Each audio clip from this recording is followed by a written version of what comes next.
My name's Tom Geer. My family and I own a dive shop on the island of Grenada.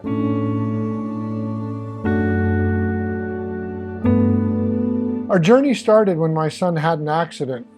I broke my neck in a similar way to many other people. I ended up diving into a pool and didn't quite realize how shallow it was before I jumped in. I was fortunate enough that I was able to pull myself out of the pool, but in the morning I had a concussion, didn't remember breaking it, and I would be basically picking up my head, dropping it into place like it was a hoodie.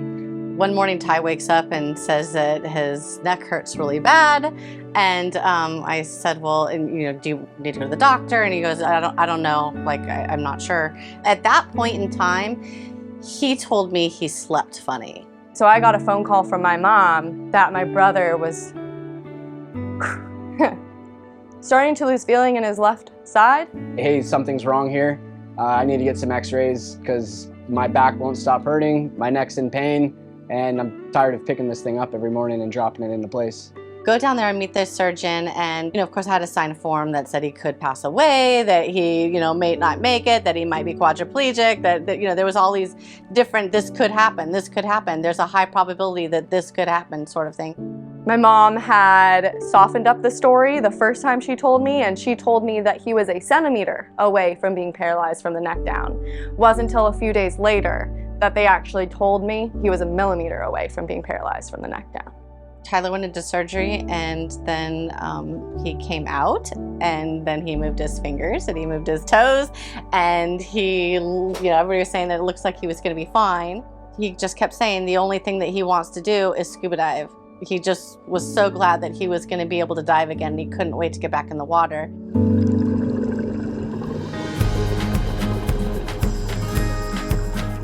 I sat back and really thought to myself, what do I want to do with my life? And I remember laying there, and the one thing I knew that I wanted to do and was passionate about was diving.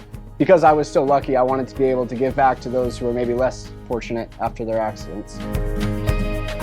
He and I decided we were going to go diving 6 weeks after his surgery. I had to lay out his gear for him. I had to help him to the ocean, put on his neck brace.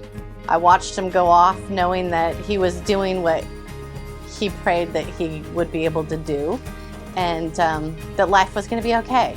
At that point, we knew we were going to do this for the rest of our lives, and we wanted to do it and help others. We began the journey that led us to Grenada.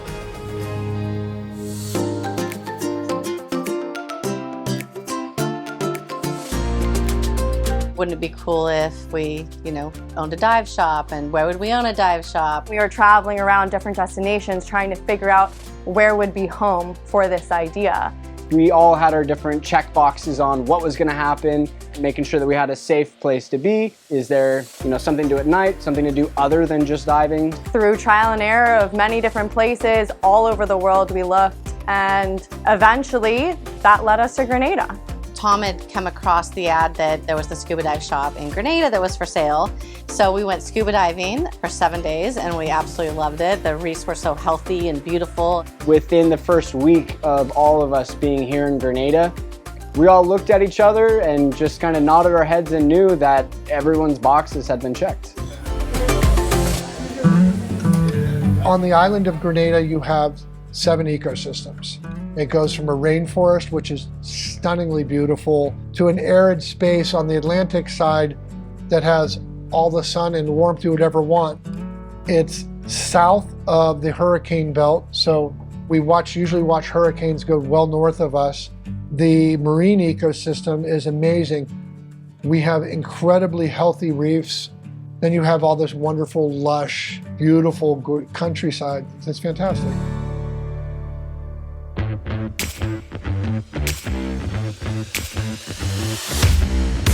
While I was in the hospital room, I was trying to figure out, okay, well, if something went wrong, I would be quadriplegic. How would I be able to dive? Can I dive?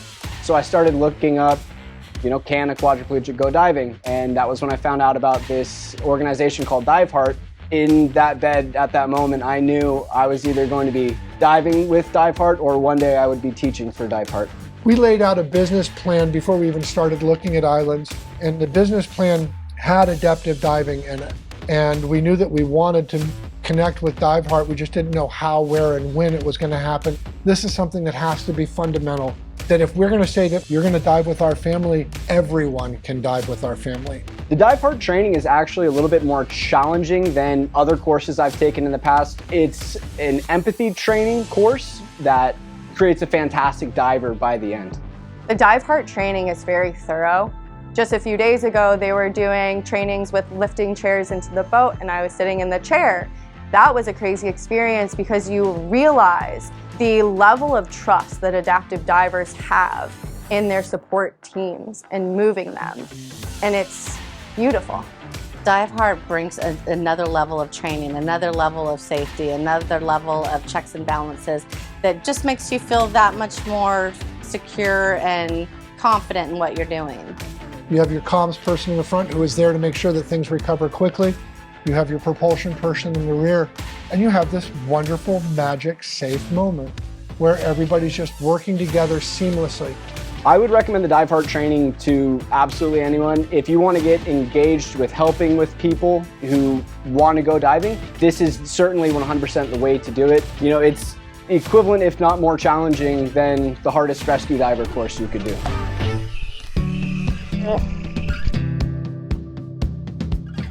I am so grateful that the Diveheart organization is trusting us with becoming a Diveheart training facility. That is huge, and it is not something that we take lightly. We understand the trust that they have in us to be able to properly exemplify their organization and the programs that they've created.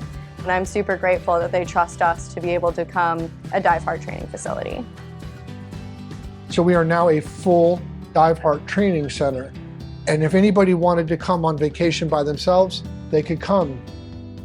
Aquanauts Grenada and Diveheart together are going to make so many people happy and make such a difference in people's lives. If we can be a catalyst to help these people enjoy, then yay, we're there. We have a fully trained staff in the protocols and procedures from Diveheart. If you're a wheelchair user, we have a facility for you. If you have cognitive disabilities, we have a facility for you. If you're blind or hearing impaired, we have a facility for you. We have a facility for all abilities. The team of divers here call me Grandma or Mom. I'm a fabulous greeter. I love meeting with the people, both before they go on their tours and when they come back. I love to hear what they've seen, what they experienced. So that's my role.